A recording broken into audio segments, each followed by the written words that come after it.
Like many of you, I can't wait for Rockstar Games' release of Grand Theft Auto 5. Now, it's been almost 4 years since the last Grand Theft Auto game, and with the recent release of Max Payne 3, anticipation for the next Grand Theft Auto game has only gone up. Now, as great as Grand Theft Auto 4 is, it's not a perfect game. In fact, there are a couple of things I would change to make it a more enjoyable experience. So I thought, what better way than to voice those changes by making a video for you guys at home. So without further ado, here are 6 things that I don't want in Grand Theft Auto 5.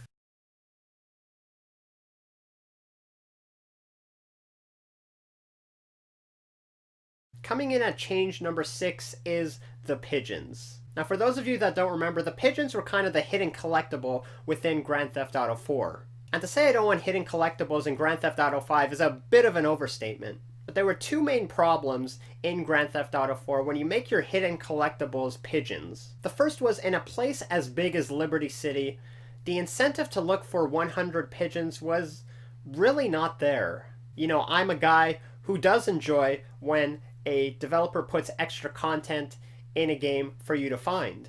But my main problem with the pigeons was that they were always either gray or white. And, as most people know, most of the buildings in Liberty City were gray and white. So in order to find these pigeons, you had to be really close and have a keen eye.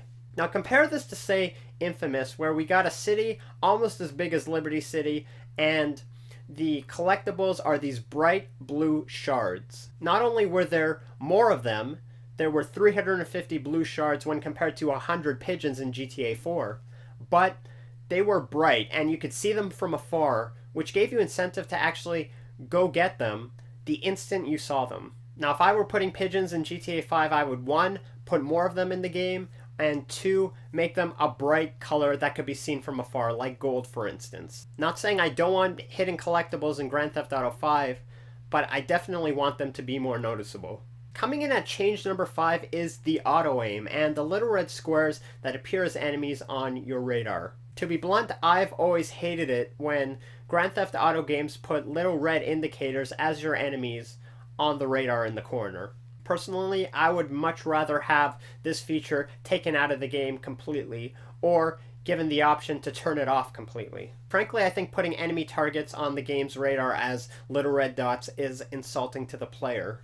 I also think it takes away from a lot of the challenge and a lot of the tension that these missions are trying to build. Now, another thing I've always kind of hated with Grand Theft Auto 4 is the auto-aim, and I guess kind of the cover system in general, but I want them to keep that cover system. One of the things that Max Payne 3 did so well was at the beginning of the game, it gave you an option whether you wanted auto-aim, whether you wanted it completely out of the game, or whether you wanted kind of a balance between the two. You know, I think the system worked much better in Red Dead Redemption because a lot of the time you had players on horses and things were a lot more fast-paced. Now, honestly, I can't remember in GTA 4 whether or not there was an option to take off auto-aim completely. If there wasn't one, I would suggest that the developers at Rockstar Games either take off the auto-aim completely or give the player the option to take off the auto-aim completely out of the first player experience. I really don't like it when you're in a cover system and every time you look over the barrier, it locks on perfectly to the nearest enemy. Now, I know I clumped these 2 changes as kind of one, but really, since they were both kind of related, I thought, really, what was the harm?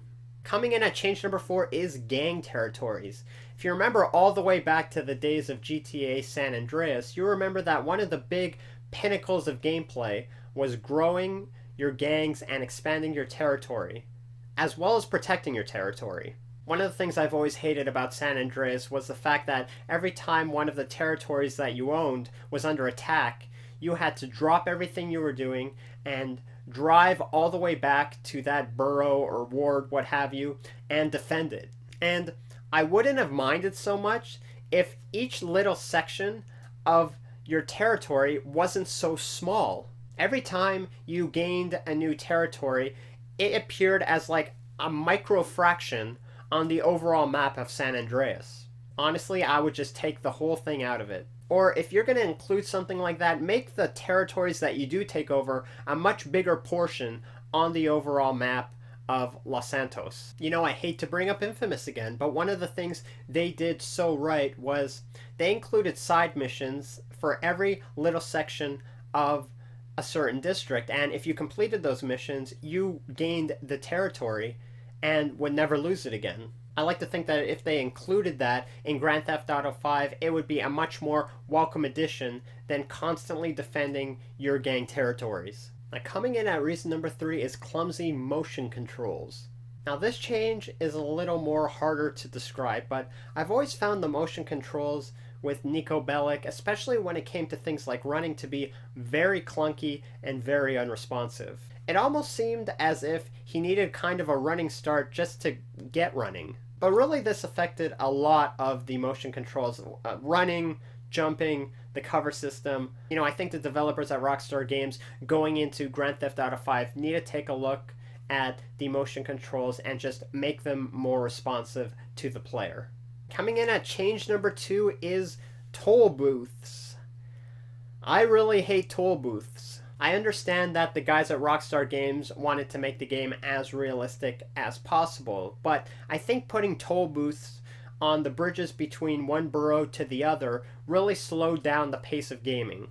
And it wasn't so much an annoyance in the sense that you had to pay, which you did. I think putting toll booths on the bridges between one borough to the other really slowed down the pace of gaming. Now, if you just blasted through these toll booths, you would automatically get like 2 or 3 stars on the police radar system. I mean, one moment you're breaking into cars and running over pedestrians, and the next minute you're idling lazily waiting to throw change at a toll booth. I know this is, again, a minor annoyance, but just stop being realistic for a bit and take any toll booths out of the game. Now, if they're going for realism, I honestly don't know if there are toll booths in Los Angeles, but really, just take them out of the fucking game. We don't want them. We don't need them. Take them out.